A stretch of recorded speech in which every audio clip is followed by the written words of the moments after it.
pleca ārējās rotācijas stiepšana. Tātad mums vajadzēs instrumentu. Šis slotas kāds, tā kā izvēlēties arī slotas kātu vai kādu garu instrumentu, kas ir metra garumā vismaz. Tā, es stiepšu labo plecu, tātad labā roka izstiepjas priekšā, elkonis 90 grādos, un elkonis ir tieši taisni priekšā plecā. Tālāk, šī ir mana brīvā roka, es paņemu savu slotas kādu, aplieku ap rokas aizmuguri, šeit viegli saķeru un novietoju brīvo roku bišķiņ zemāk.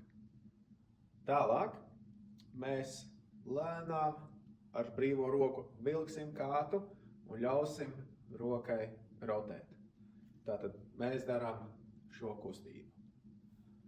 Un elkonis vēl projām ir priekšā plecam, mēs neatveram roku, mēs rotējam viņu tajā vietā, kur viņš ir. Ieņemam šo pozu, nespēšam pārāk dziļi, mums nevajag, lai sāp. Vienkārši ejiet līdz jums ir vai nu limitācija, vai jūtat stiepšanās sajūta plecā. Un atkārtojam uz otru pusi. Kreisā roka priekšā, brīvā roka kātu apkārt rokai, viegli aizķeram ar pirkstiem un rotējam līdz jūs jūtat limitāciju.